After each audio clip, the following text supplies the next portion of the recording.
A growing debate centering on a plan to install foot washing sinks for Muslims at Indianapolis International Airport.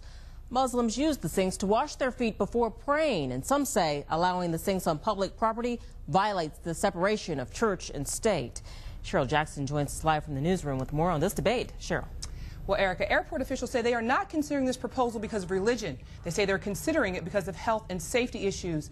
Now, the more than 100 Muslim taxi drivers are using one sink, and they say the wet floor is dangerous and may be spreading germs. I'm an American and a Muslim, yes. Indianapolis International Airport may install foot washing sinks for Muslims to use as part of a prayer ritual. Sharik Siddiqui believes people's objections to those foot sinks are the surface of a bigger issue. For us, this is an issue of Islamophobia. It's not about sinks. He says some are connecting all Muslims to Islamic extremes. He says that assumption is no different than blaming all black people for the crimes of one or lumping all Hispanics into one stereotypical identity. The only difference between me and, say, my neighbor is that we may follow different faith traditions.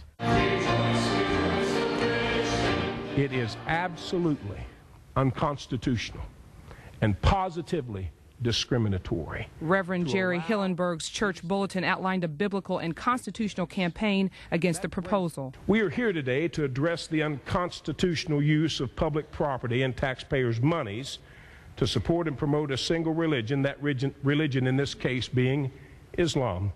It is a challenge in America to give the rights to one group without imposing on the rights of others, and Pastor Hillenberg says foot washing sinks in airports offend him.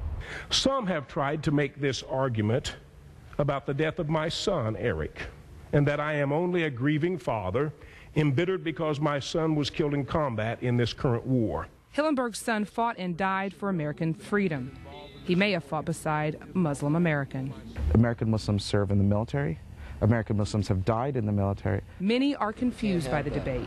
We can't have 10 commandments on a public place. How can we also accommodate other religions by using those things? Yeah, it's a tough one.